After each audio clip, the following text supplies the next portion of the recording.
The topics and opinions expressed in the following show are solely those of the host and their guests and not those of W4CY Radio, its employees, or affiliates. We make no recommendations or endorsements for radio show programs, services, or products mentioned on air or on our web. No liability, explicit or implied, shall be extended to W4CY Radio or its employees or affiliates. Any questions or comments should be directed to those show hosts. Thank you for choosing W4CY Radio.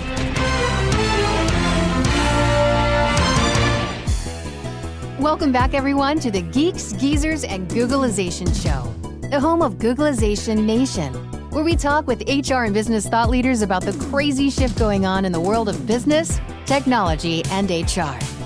Here's your host, Ira Wolf, and co-host Keith Campagna. Hey, welcome back, everyone, Googlization Nation. You're listening to the Geeks, Geezers, and Googlization Show.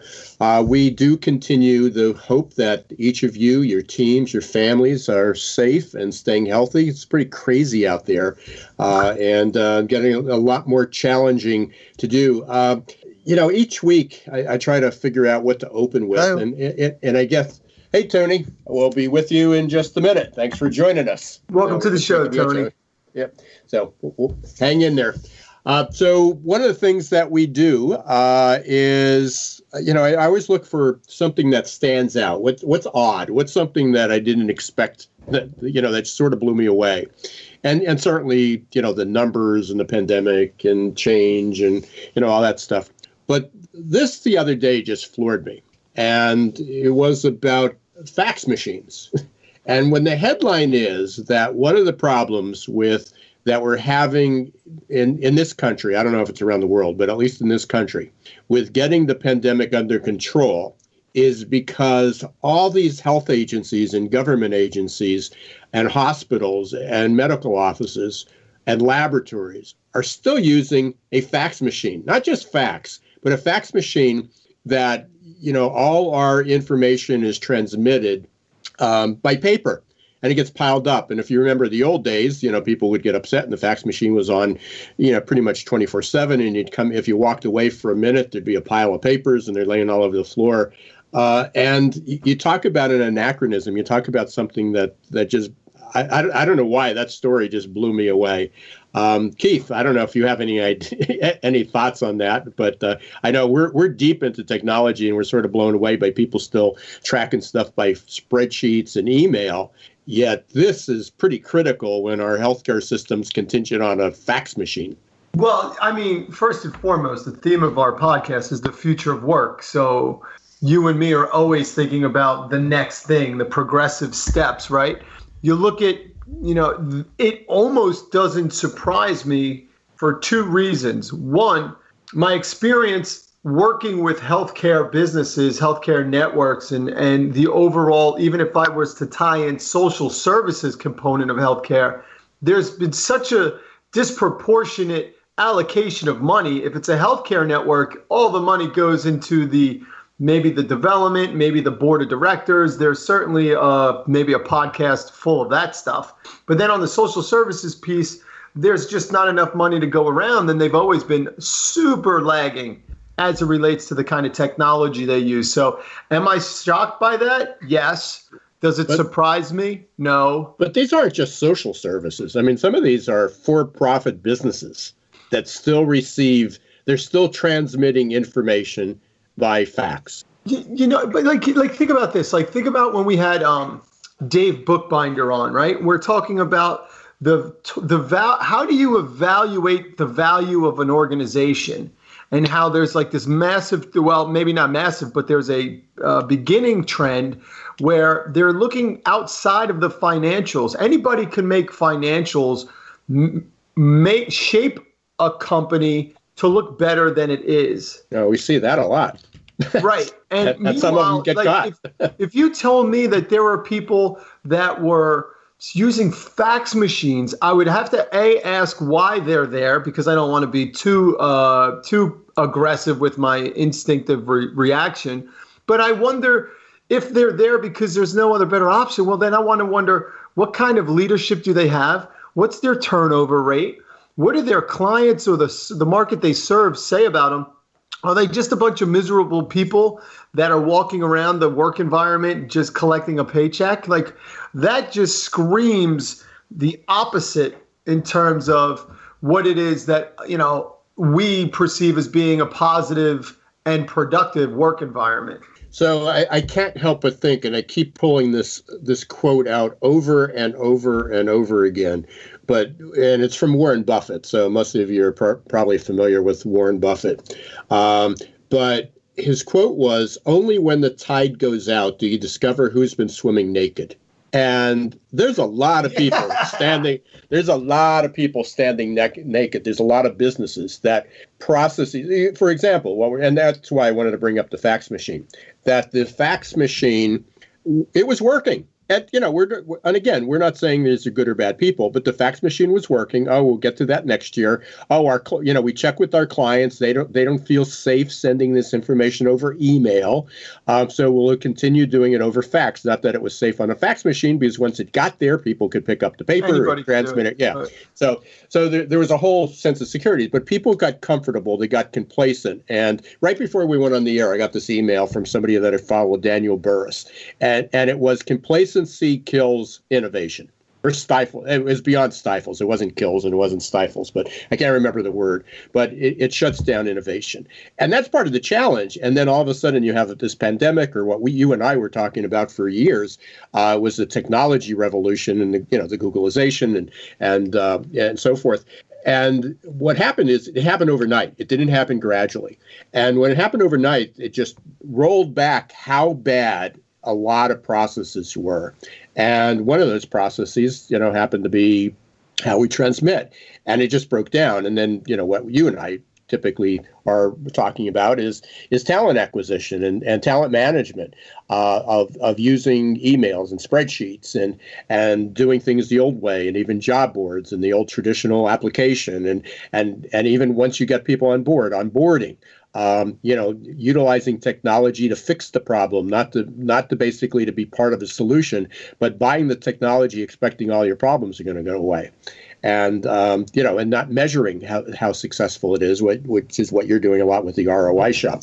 So those are all things that we're going to continue this conversation. And we've got a great guest today, and I know I'm going to butcher the name. It's Tony Guarnaccia. Tony, is that you? Is Tony there? Yes, can you hear me? Okay, now we can, Tony. So how badly did I get your last name? Yeah, that was actually pretty good. It's Guarnaccia. Guarnaccia. Okay. So Keith, you and I were half right. I was half right. You were half right. Guarnaccia. So, but you're talking to a guy whose parents say Campagna the wrong way. It should be Campana. But yeah, you can actually say Guarnaccia if you want to. That's probably that's what I said. That's how I started, and Keith said, "Oh, wait till Tony gets on the show." Yeah. Tony Ira's been struggling with Googleization for a while. I trouble with geeks and geezers. So, hey, Tony, it's great to hear from you. Sort of brought you in on the fly and appreciate it. I know you got like a super busy day. So you heard some of our conversation. We're talking about what companies should do, and I want to kind of bring you in on that. But before we do that, I just want to make two quick announcements here. One is we do want to thank our sponsors, Zor.ai and Success Performance Solutions, for allowing us to be here. You will hear about them in just a few minutes. And another thing is I've been running a weekly contest to win a copy of my book, Recruiting in the Age of Googleization. And for those who say, but we don't recruit, we don't hire, the first 130 pages, which is half the book, do not have anything to do with recruiting. It's about exactly what we're talking now, how fast the world was changing and technology, exponential change. And it, again, if I would have published just the first 130 pages, it would have been a great business and leadership book. But we added the part about how do you recruit in that particular world. And a lot of the things, although I wrote a lot of it, there's a new edition out, which is what you would get.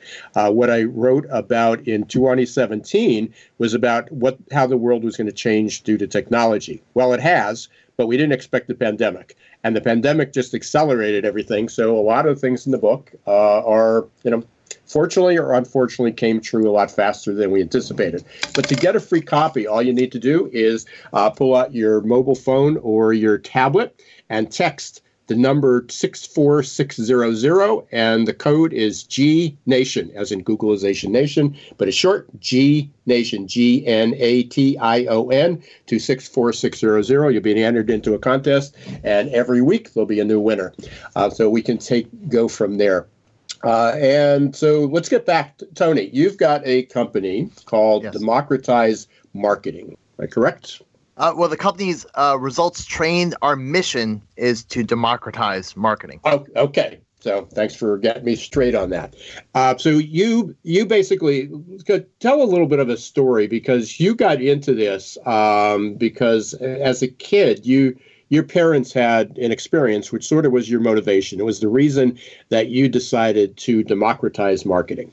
Yes, yeah. So I grew up, as we discussed, Italian, right? So I grew up in a Italian bakery, and so my parents were fantastic bakers.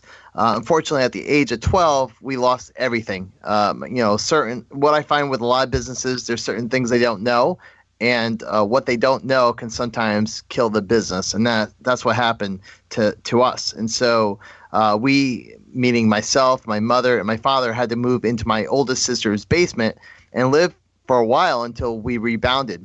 I later went on to college, got a degree in entrepreneurship. I said to myself, well, let me, I'm learning now, of course, kind of examine myself, but I was like, let me redeem the past. And so I started a second bakery, this time online, to mail cakes across the country.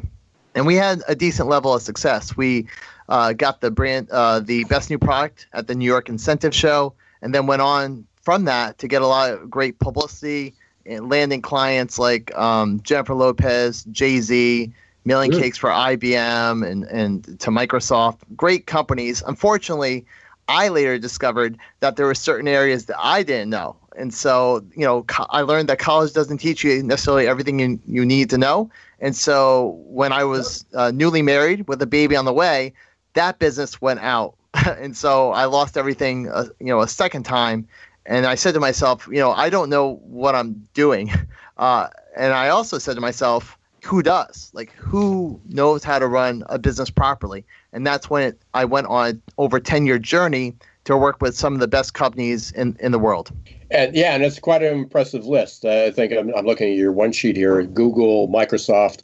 Here's the one for you, because that's near and dear to Keith's heart, is ADP. Yeah, I saw we had some common friends. All day party. Hey, question for you. And this could be a whole conversation for an hour in of itself, but as you look back, what were the common themes that you recognized working for those best of breed employers? Well, the one thing that separates them from the rest of the businesses, certainly at the small business level, is that they have a much better strategic plan.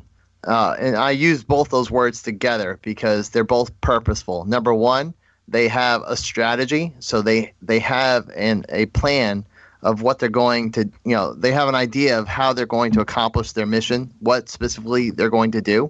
And then they know how to execute on it. They plan it out. And so I remember actually at ADP, we would sit in meetings for weeks and have 30-tab spreadsheets of every single scenario, how we're going to do it, what are we going to do if we don't hit our goals, et cetera. And, unfortunately, most businesses today just kind of take an hour and plan out their year. People put more time planning their wedding than they do their business. That's one of my favorite lines. I use that all the time. Oh, really? Yeah. So, in fact, I think I did that in another podcast that I was a guest on a little while ago. So, hey, I got a question as you were going through that. I've been taking down some notes. So, when you said that you were going to college for entrepreneurship, what was the response you got? That was sort of like going to say, what are you studying? They'll go, philosophy. Yeah. Well, it was. From my parents, they were very supportive. My whole family's been very entrepreneurial. So even if we get knocked down, we've always been very resilient to get back up, no matter the circumstances. And so we were supported there. I was actually a music major as well. So I had two, what some may consider worthless degrees. So music and entrepreneurship. I did, yeah. But I use both of them to this day. So I guess I had the last laugh on that one. Nice. Well, and I think that's what's changed. I just read an article for Cornerstone the other day, and it's one of the things that people need to start looking at differently is transferable skills. And, I'm not sure I looked at that when I went to school. I was a science major basically going to medical school, and that was my pathway.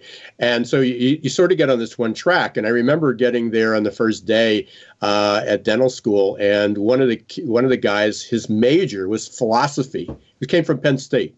So he had a philosophy degree, and you go, what are you doing in dental school? I mean, how did you even get here? And he was a smart guy, but he had a completely different approach, which you would expect for somebody who has a degree in philosophy, but a different approach to life, a different approach to the sciences. He's very successful, but, people who had backgrounds in music, even if it wasn't a degree, they basically enjoyed doing it, or they had other hobbies or other outlooks. They basically applied those skills, and those skills could be applied cross industry, cross careers, and cross what you do. So again, when people were really shocked when I left, when I gave up my career in dentistry, which was 25 years ago, and people said, what are you going to do when you grow up? I mean, what are you going to do now? What do you know how to do? I know how to run a successful business. I did it. I was 44 years old and sold it. Pretty much people were shocked that I knew anything more than drilling, filling, and billing. Which is fascinating. So very cool. So there's a couple things that I eventually want to get to talking about reputation management, because again, we work with a lot of HR, with a lot of companies, and it's not that we work with HR, but that they're responsible for the people within companies. And there's a little bit of this going on with unemployment in double digits and many more expected, just as Keith will recall this as we've been talking, as I've been saying over the last few weeks, is that the unemployment rate, where it started to go down a little bit, was just going to skyrocket when the companies stop running out of PPP and loans and subsistence, and airlines are on a table now that they weren't going to lay off anybody till September. Now they're showing that they're going to lay off tens of thousands of people, maybe hundreds of thousands of people. So we're not at the end of this, but there's a lot of companies that seem to be laying back and go, wow, they're kind of wiping their brow. They're doing the few, it's that there's going to be an abundance of people that are going to be knocking at their door to get hired, but the good people aren't. So we definitely want to be able to bring in reputation management, because now is an opportunity for people not to let their guard down, but to clean that up and to do things right and get that out. But you've got your background is, and you've learned from these some mistakes, and you don't call them they're failures, but they were part of a journey. What are some of the flags that you see now, just as I brought up the fax machine. I don't know if that's a flag or a signal, staring you in the eye. But what are some of the things that you see now working with your clients that the red flags that are signaling they're in trouble, and they may not even know it yet? Yeah, it's a great question. Well, I usually focus on two main drivers. So any business is really, the way I look at businesses are all the same. There's different kind of models and things like that. But at the end of the day, I would focus on profitability and the cash flow. And it's really simple to think about it. Like, how much money do you have and when is it coming in? And those red flags that are problematic is when your profit diminishes. And profitability is one of the things that got a lot of us in this trouble.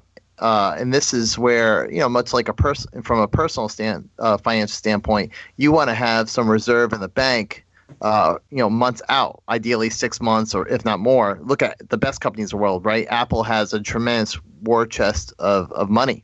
And so that's a big signal. And the driver of that is a lot of times profitability, because kind of like, maybe this is a cultural thing, but in America, we run so much to the edge. A lot of time we don't have any extra profit, and so there's nothing to save. And so that's definitely a red flag. And then the second thing is, when is it coming in, which is related but very different, because you could have a tremendous profit maybe you're selling an industrial piece of equipment, but if you don't receive the monies for months later or a year later, that's a cash flow problem. So when is the money coming in, and also when it's going out? So those are really the two main drivers, the profitability and the cash flow. Well, I mean, those flags seem to be pretty obvious right now, because there's certainly, again, working with a lot of small businesses, especially if they're Main Street type businesses, where their profit and their cash flow has evaporated over the last few months.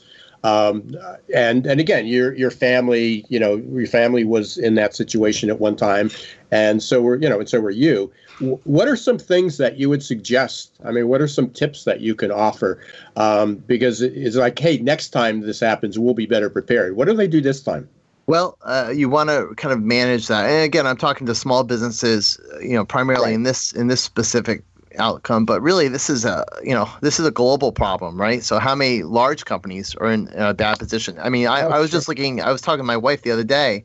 There is a ridiculous list of companies that are well-known brands that are just filing bankruptcy. Gold's Gym and a bunch of the car rental companies. So this is definitely a small business problem, but unfortunately, it's not limited to small business.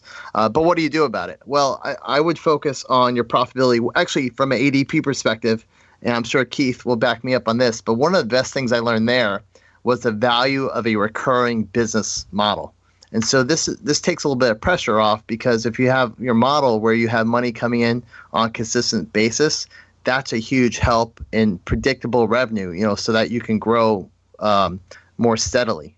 So you want to always have a consistent amount of money coming in. You also want to look at how much money is going out.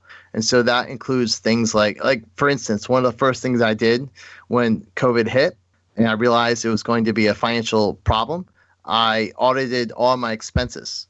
I literally went through all my statements, figured out what can I remove, what can I reduce, what can I negotiate. So I called a lot of vendors and negotiated lower rates, and sometimes, in some cases, cutting the cost by half, believe it or not. I also changed my payment terms, extending it out, or in some cases, paying up front so I can get a discount. So that's kind of looking at how it's going out. And then from a coming in perspective, calling all, vendors that are late in paying, or clients that are late in paying, making sure past clients, I go back to them to see if they might be interested in working again and helping them out. So there's a lot of ways you can do it, but essentially saying to yourself, how can I limit what's going out, and how can I expedite what's coming in? So I know you're familiar, and those are great tips. I mean, and I know you're familiar with the blue ocean strategy, and I sort of dove into this, and their concept of going after the non-customer. Who are the people that can use what you're providing that you typically didn't go after, and what are the new opportunities there? And again, I actually purchased the book. It came out in 2005. I think I have one of the original copies. It's turned yellow, but it was never opened. I don't know if I've ever, I think I opened it and I read something and then I bought it and said, this is a great book, and never did anything with it. And then 3 years ago, a client or a vendor, as a thank you, sent me a copy because it was a new edition. And again, I kind of dove into it a little bit. But I'm designing this course. I'm creating a course, not just designing, but I'm creating a course from scratch as a new graduate program in change management for a college. And I was looking for a model to use that was different, that was more current than a lot of the other standard ones. And it's crazy. I mean, I'm starting to relook at a lot of things differently. And so, one of the things when we come back, we got to take a short break. I want to ask you, what are some opportunities that are out there, or how could some of these small businesses, although they're struggling with their cash flow, they're struggling with profitability, but they got enough to hang on. What can they do? What's the best way to approach from a marketer such as you and an entrepreneur? What can they do to reach out and see new opportunities, that it's not all bleak, whereas the glass is half full rather than half empty?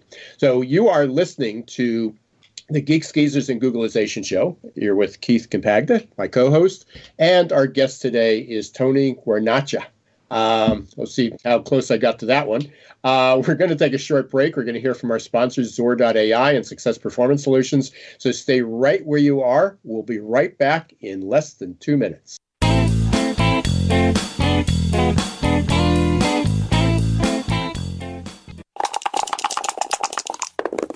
Hiring top talent shouldn't be left up to the roll of the dice. And yet, that's exactly what many organizations do. They roll the dice, cross their fingers, and pray for a better outcome. Hiring the right employees the first time is much too important and way too costly to leave to a game of chance. Your employees and your customers deserve better. For 25 years, Success Performance Solution has been helping small and medium-sized businesses hire smarter. They offer pre-employment and leadership assessments from typing and data entry to C-suite competence. Whether it's production, sales, healthcare, call centers, or management, Success Performance Solutions can help. Visit their website at www.successperformancesolutions.com to schedule a free demo or call 800-803-4303. Imagine how your company would grow if your candidate experience earned a 99% approval rating.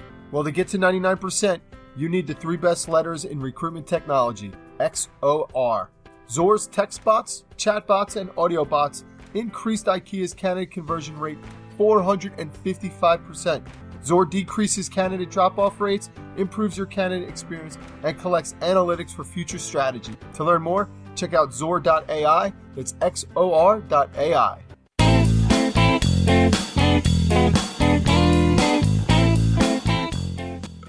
Hey, welcome back, everyone, to the Geeks, Geezers, and Googlization show. I am your host, Ira Wolf, here with my co-host, Keith Campagna, and our guest today is Tony Guarnaccia. And we are talking about kind of the state of work, the state of jobs, talking about successes, failures, entrepreneurship, the journey that we're all on. And when we took our break, I was talking about Blue Ocean Strategy, which I highly recommend that if anybody's not familiar with it. One is I'd get the book, listen to it, buy it. There's a new version out, which is the third version, I guess, which is called Blue Ocean Shift. Or you can Shift, Shift, as in the shift hit your plan, Blue Ocean Shift. And you can you just Google it, too. There's a ton of information out there. But I think it's a great approach for a lot of companies that are struggling now to figure out what's next. So you've had experience with it, Tony. Yes. What's the lessons, or how would you have a small business that, again, is struggling right now? They don't even have enough to cover all their expenses, PPPs, keeping them afloat. What would you have them do from a marketing perspective, applying the Blue Ocean strategy? Yeah, it's a great question. It's so funny because before this pandemic even hit, I was working on a book that answers exactly that question. It's also used for scaling. I originally created this model for scaling, but applies actually probably better in a situation like we have now. And so I call it the results loop. And the results loop contains the 6 factors that I found universally drive results, growth, regardless of the kind of company it is. Could be service, could be product, doesn't matter. And so those 6 factors start with number 1, your market, so who you're serving. Number 2, your products and services, otherwise known as your offerings. Number 3, your value proposition, which touches a lot on some of the concepts that's in the Blue Ocean, but essentially, why would someone buy from you as opposed to anyone else, or do nothing at all? And then finally, the 3 main drivers of your growth, your number of buyers you're attracting, the lifetime value of those buyers, and then finally the loyalty of those buyers, meaning how often do they come back and how often do they refer you. Any business can go through that framework. And so the question is, how do you apply that framework depending on your situation, whether you're stuck, you're looking to scale, or if you're in a dire situation like many businesses find themselves today. So that's kind of my solution on how to do that. Be happy to go through a specific example if that's helpful. Yeah, why don't we do that? Why don't All we right, take the time? So, yeah. Perfect. Yeah. So, if you're stuck in a challenging position, the first thing you want to do is go around the loop, essentially. So you start with your markets. And so the question you want to ask yourself is, are you in the right market for today and for tomorrow? And so you could go into a different vertical, a different industry. You could go up market, meaning serve a more affluent market, higher level market, or you could go down market. And so you always want to evaluate your situation depending on who you're serving. And so, this is where, and I hate this term because it's so overused nowadays, but pivot. You might want to consider pivoting to a different use. So what would be an example of that? Well, I think a lot of restaurants are doing a good job with that. I saw an article, I think it was in Inc. magazine, where a restaurant turned their parking lot into a drive-through. So they're attracting new business. They're doing delivery. They're changing their model around based on who they're serving.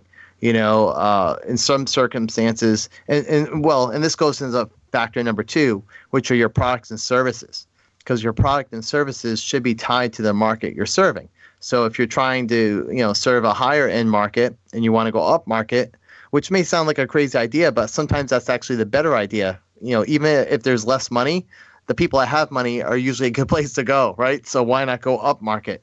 And so I've been doing that myself lately. I've been targeting very large billion-dollar companies and getting some traction there. And so that's where your products and services tie in, though. So you would have to raise your prices accordingly, or if you're going down market, lower them. You want to be sensitive to how you're packaging it. If you want to go down market, one thing you can do is splinter your products. So say you have a course, and say it's a $2,000 course. You could go down market by splintering it off, taking a part of that course out, and going at a lower price point. So you could do a $297 course, which I'm in fact doing that as well. So I have a $2,000 course. What I'm doing with that is I turned it into a membership, a club. I'm basically teaching concepts out of this $2,000 course for just $97 a month. And so that's a good way to kind of make, like I said before, recurring revenue, doing it as a membership, doing it over time. So you're just extending kind of the payment terms. Now, the bridge for all these things really comes down, and this is very much tied into the thought process of Blue Ocean, which is, what is your value proposition? So looking at how you can serve your market, but doing it in a unique way. So you have to find a way that differentiates you. And there's a number of ways you can do that. How you're packaging things, how you're bundling things, how you're pricing things, your service, your delivery, all these things make you unique so that you're the only one that's serving that market in that particular way. That's kind of the crux of everything, actually. All marketing, growth, sales really comes down to that value proposition. Let me jump in here, because you're saying a bunch of things here, and it's making me think, going back to the beginning of today's podcast, right? There are businesses out there that use fax machines. And yes, a fax machine has value, but every bit of the business owners or department heads or C-level, they go home from that job that has a fax machine and they're using a smartphone and they're Zooming with their kids or their grandkids or whatever. And here we're talking about having awareness to realize you have to spend the time to ask yourself the kind of questions that you and I and other successful salespeople have been. And that is, what are we doing here? What is the problem we're trying to solve, right? In your experience, what has been that key? Is there a key motivation that gets people to, for lack of better terms, think differently enough to start self-analyzing whether or not they're doing as well as they can? Because believe me, I totally get what you're saying, but there are still people that live and die off of fax machines. So literally. You know what I mean? Like, literally living and dying because of fax machines. Right. Meanwhile, the three of us are probably more progressive in our approach towards business, but what does it take for somebody to just get out of their own way? Is it an ego thing? Is it a foreclosure? Like, do people have to fail before they can think differently? What are you seeing out there? Well, I think that there needs to be a certain degree of self-awareness, but where does that self-awareness come from? And in my experience, there's always a trigger. So anytime there's change, there's something that triggers it. And so it could be, and really from a basic psychological level, it's really two things, pain or gain, right? You learn that in sales 101, right? People trying to move away from pain, or they're trying to ascend to something that will benefit them. But that usually comes from a trigger. So what's a trigger? It could be an event. We all know the pandemic certainly event. That's why there's so much change. I mean, what's different between now and 6 months ago or a year ago? This pandemic. So that's a external event. It could be an internal event. You meet someone new, you have an influence, you get a mentor. But in every circumstance, I've always noticed that if you're going to have profound change, it's usually triggered by something dramatic. Actually, in fact, I would say the amount of change is probably relative to the size of the trigger. So we have a massive trigger event right now that's driving massive change. Smaller changes are going to bring about, smaller triggers are going to bring about smaller changes. So it's all relative. So that's really what happens. The owner has to have some kind of spark, explode in their mind, or the CEO has to have some kind of spark in their mind. Usually it's an external or internal trigger in their life. So Tony, so you went through. We've talked about the market. You talked about the offerings. We talked about the value prop. What are the on your loop? Yes. Got the other three factors are looking at how do you get new blood, new buyers, and that's really a function of your sales process, your sales funnel, your offers. So you want to have a compelling offer. Now's the time to give your best offer possible, and so that's usually a great place to start. But the two bigger opportunities are actually the other areas of the loop. So the second area, or the fifth factor, is the lifetime value. And so usually the lowest hanging fruit is to go to your existing buyers and have them buy more. And so now's the time that everyone should be thinking about building your community, reaching out to your existing buyers, building relationships there, and hopefully adding more value to them, so that they'll want to purchase more. And then kind of the other area is looking at past buyers. So people have bought in the past. One of the first things I did was started going through my Rolodex of past relationships and building up those again, adding value to them, seeing how I can help them. And then, hopefully some business will come from there. And then kind of the last factor is loyalty. So you want to make sure you're not losing revenue. So at least increasing your communication with your existing buyers. And also now's a great time to focus on building referral systems, because they don't have any costs to attract those sales. Very low cost at most. Maybe it's a referral fee. And so I would be focusing there as well, and going to your existing clients, your relationships, building those up, people you network with, etc. And that's another area of low-hanging fruit. So there's plenty of opportunity out there. You just kind of have to dig for it. Yeah, and I would encourage everybody to, again, take a look at that Blue Ocean strategy, because it covered so many things there. But we just have about 6 minutes left in the show, Tony. So I want to be able to kind of lead this in, and I think it was a good segue, that there's, going back to what our core topic is companies are, when we rebound, or even if they don't rebound to the way it was, is they're starting to hire back people. There's a couple companies I've been contacted by. They have, let's say, 200 employees, and they're gonna roll back in stages, but they want to bring in the 50 to 75 people who are going to be their best employees. They want to bring them back first, so they're contacting me to test them. So that creates an opportunity, but in order to get those people to come back, or to get new people to attract them, you have to protect your reputation. You have to manage your reputation. And as you're talking about creating value and loyalty and reaching out, those are all steps. So if we can close out kind of the interview today with, what are some of the things that you're seeing, with reputation management? What are some of the steps? What are some of the flags that a company might recognize as a problem? And then what should they be doing to protect or fix the reputation as we, hopefully go into recovery? Yeah, no, that's a great question. So happy to answer that. So we talked about, I have a company called Results Train. The other company I have is a marketing agency called Big Fish Results. And we spent a lot of time in reputation management and reputation marketing. I really kind of differentiate those two. Management is more if you're in trouble and you want to, kind of accentuate the positive and kind of push down the negative. Reputation marketing is really taking your great reputation and getting out there more so that you kind of grow organically from all the great things you're doing. So really it starts with a reputation culture.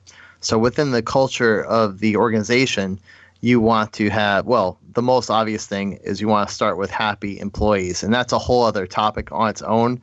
That goes back to your core values, how you're rewarding people, all those kinds of things. I won't even touch on that because I'm focused on the marketing, although I'm very familiar with those areas just from management and running a company. But for the sake of, from a marketing perspective, the first thing I would do, as I would with any kind of marketing initiative, is assess where you are today. So the first step would say, take an honest evaluation saying, do I have a good reputation? So how would I know that? Well, the first place I would start is look at Google. Do a simple Google search and see where, how are you showing up in the main employment directories, Glassdoor, right. Looking at. Yes. So let me make this very real. So a client calls me the other day. They're struggling to hire people, which blows me away. Similar to the fax machine. It's like, how could anybody be struggling to hire people, especially salespeople, in a market like this? And the first thing I did is I went up and looked at their Glassdoor and Indeed ratings, and they were like 2.6. Right. So what would your recommendation, if I'm that company and I call you and I go, what do we need? What are some steps that we need to do to get that at least to a 3 something? Well, the first thing you want to do is identify your advocates and, within the organization, the employees that are still very engaged and happy with their job. I would start there and create a content strategy. So that would mean the first thing I would do, because video is so powerful, get a video testimonial, put that on a website. Put that on your own website at the very least, and then distribute that content onto other websites so that the first thing, because first impressions are so powerful, the first impressions you have within Google, you want to be positive. Have them post to Indeed, have them post in all the places that you possibly can. So you want to make the most out of the positive and mitigate the negative. I like that. A lot. Thank you. All right, so maybe we lost Ira here. So. No, I'm here. Oh, so, okay. I wasn't sure you were done. So go ahead if you got a question. No, go ahead. Okay, so some of the things, and again, I think just kind of moving toward a wrap up. So, the reputation management's, important. Continue to build that brand.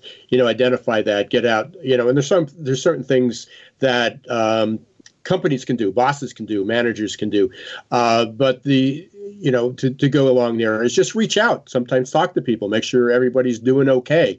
What do you need at home? I just wrote this article for Cornerstone. It'll probably be out in a couple of weeks, and and this goes back to the blue ocean too, and this fits into the reputation because these are the things people will talk about. Imagine calling your employee and saying, "Listen, we thought we'd be able to bring you back to work at least a couple of days. We're not going to be able to do that, but we want to make sure that you're doing okay. How's the how's the bandwidth? I mean, holding up. Is there any additional equipment? I know you've been working off a crate and out of a closet or your kitchen table. Is there anything that we can help you with to make that a little bit better? Can I provide you a subsidy for a desk or a more comfortable chair? Can we help you pay your internet? Because this is going to go on for a while, and there's so many little things that companies can go out and do to be able to be part of that. And but going back to the blue ocean as well, is there are so many opportunities out there that didn't exist before because we had to have people who lived within a 10 or 15 mile commute. And now you got people all over the world. You also got people that are disabled. You got people that couldn't get to work or who didn't want to go to work, but they're great employees. So again, lots of opportunities there. So absolutely. Yeah, I would start. I said I wouldn't get into the stick to marketing, but I can't help but at least touch on what you said. The other thing you want to do, just like from a sales perspective, you want to increase your level of communication. So communicate daily, at least morning and in the afternoon, and at the end of the day would be even better. And also, one of the things I learned going back to sales training actually is the idea of an upfront contract. So upfront contract is where you kind of set your expectations, what's going to happen, and then hold people accountable to that.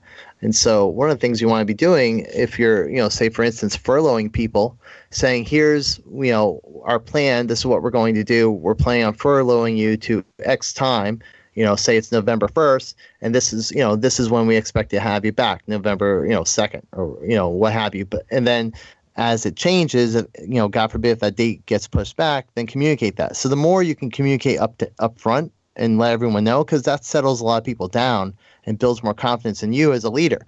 And so you want to, kind of communicate more now than ever, not just with your prospects and your buyers, but also with your employees.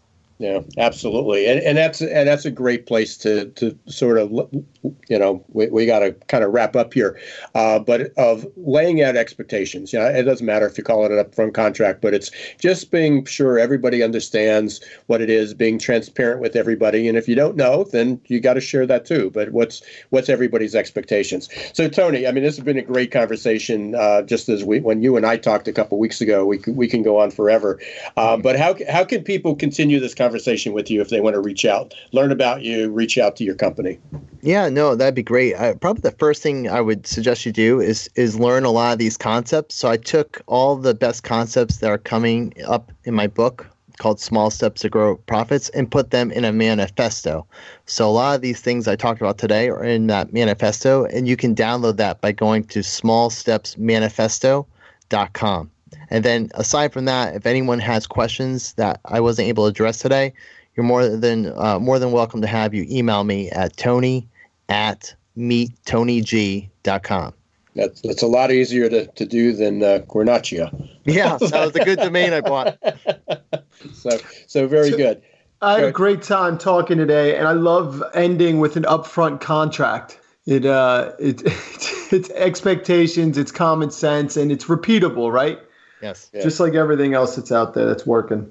Yeah, it's again another overworked word these days is transparency, and having an upfront contract is just being transparent, laying out the expectations. So that's a great way to close that, Tony. Hey, really appreciate it. I know you're crazy busy as we all are, but appreciate you taking some time out and being part of this. And I know we'll continue the conversation again. So thanks. Yes. Thank you so much. I really appreciate the time today. Have a great day. You too. Thanks, Tony. You're welcome. And for everyone out there, I just want to give it a couple things. I know we talked about the steps.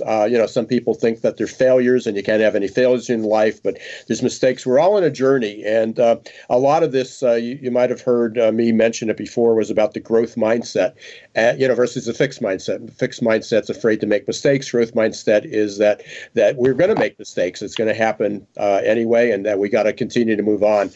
Tomorrow, today, again, on July 16th, we'll put a reference point. On July 16th, there is a webinar, a crowdcast we're doing. We got over 100 people signed up for it already. There's some SHRM credits available, one SHRM credit, but it's called Cultivating Diversity and Inclusion by Applying Growth Mindset. And I know diversity and inclusion is out there. Definitely companies need to work on it. Certainly, it's affecting a lot of people's reputation, which we talked about today. You can get to that by going to Crowdcast. That's crowdcast.io/Ira Wolf. It's crowdcast.io/Ira Wolf. And you'll see it all over LinkedIn and Twitter over the next few days. And then the replay will be at the same place if you can't make it. But it's 2 p.m. tomorrow. My guest is Sarah Turner. She's great. She talks a lot about emotional intelligence and the growth mindset. And the topic, the focus, is going to be diversity and inclusion. We just got a few seconds here left. Keith, anything for the good of the group? Just to, stay focused on what you can control and realize that there's a lot of opportunity out there. I'm in a bubble here, just like a lot of people are, but I can't help but think that just stay focused, get outside, maintain some sense of positive environment, get around, think about the kind of people you surround yourself with, come up with some good ideas. And like Tony said earlier, once you could find some self-awareness, you could start to make some good progress for you, your business, and even your family. And when you do go outside, keep 6 feet apart and wear a mask. So again, you've been listening to the Geeks, Geezers, and Googleization show. We really appreciate you being here. Thanks to Zor.ai and Success Performance Solution. If you want to catch this again, you can get it on any of the most popular podcasts, Apple, Google, Spotify, iHeart. And until the next episode of Geeks, Geezers, Googleization, this is Ira Wolf and Keith Compagna. Don't let the shift hit your plans.